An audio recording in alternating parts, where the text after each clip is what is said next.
از اونجایی که ما ایلام زندگی میکنیم و فاصلمون با شمال خیلی زیاده، از یه هفته قبل شروع کردیم به جمع کردن وسایلمون برای یه سفر یه هفته‌ای و راه افتادیم به سمت گیلان.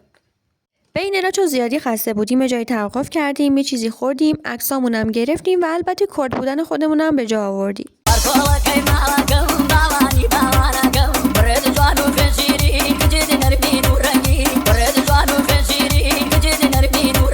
مقصد اولمون دریاچه حلیم جان بود که در شهرستان رودبار استان گیلانه، یه دریاچه بسیار زیبا و یه منظره فوق‌العاده برای عکاسی داشت. از اونجایی که داشت شب میشد و ما هم به شدت خسته بودیم، رفتیم یه ویلا گرفتیم و شب اونجا موندیم. حالا من سکوت میکنم و شما رو با این همه زیبایی تنها میزنم.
بعد از دل کندن از این ویلای بهشتی بلافاصله راه افتادیم سمت قلعه رویایی شهرستان فومن و استان گیلان، یعنی قلعه رودخان، و بالاخره رسیدیم بازارچه بسیار زیبای قلعه رودخان که به معنای واقعی میشد از شیر مرغ تا جون آدمیزاد اونجا پیدا کرد.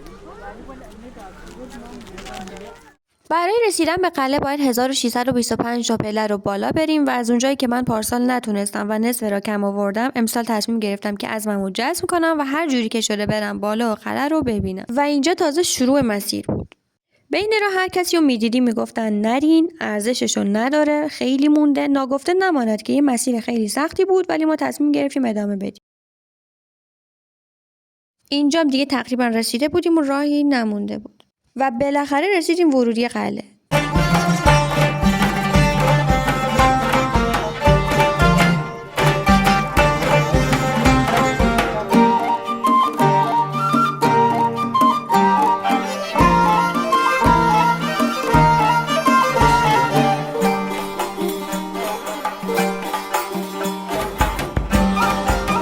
قلعه رودخان یه مسیر به شدت سختی داره، ولی بهتون حتما پیشنهاد میکنم که برید، ارزششو داره، چون شما علاوه بر گرفتن کلی عکس و فیلم جذاب میتونید شاهکار به جا مونده از دوران ساسانیا هم ببینید.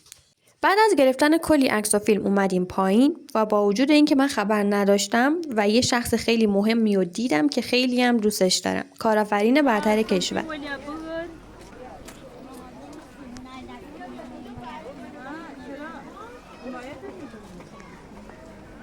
قلب رودخان خوش آمد. مسافرای عزیز، من فریبا معصومی هستم، کارآفرین برتر کشور و مربی فنی آزاد از استان. بعد از خل رودخان راه افتادیم سمت بام سبز که یه مسیر خیلی طولانی داشت و هر چقدر که بالاتر میرفتیم به ابرا نزدیکتر میشدیم. ابرا داخل ویدیو متاسفانه معلوم نیست، ولی بگم که خیلی پوست رو اذیت میکنه و وسایل مورد نیازتون رو حتما با خودتون ببرید.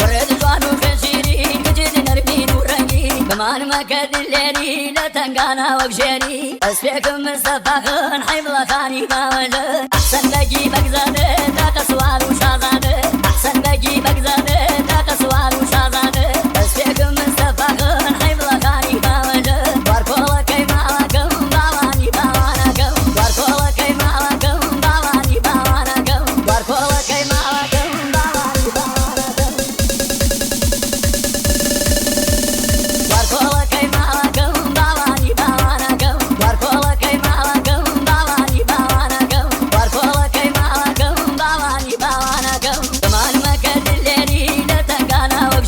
واركولا جوانو خشيرين كجد نرمين ورنجين اسفيكم مستفاخن حيبلا خاني باوجه احسن بجيبك زاده تاك سوال وشازاده احسن بجيبك زاده تاك سوال وشازاده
و بالاخره به سمت ساحل حرکت کردیم.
وحید ریمیکس. كابوك ملي لي لي لي لي لي لي لي لي ولا لي يملي ولا لي يملي ولا لي كابوك يرشم لولو للسربانة وبالبانا قصدي مشم واي واي للسربانة وبالبانا قصدي مشم لولو عز عاشق ليلي شامت رشم واي واي آخرین مقصدمونم آستارا بود برای سوار شدن تلکابین. شم واي واي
ممنون که تا اینجای ولگ منو همراهی کردید. امیدوارم خوشتون اومده باشه. لطفاً برای حمایت از من و کانالم سابسکرایب کنید و لایک و کامنت هم یادتون نره.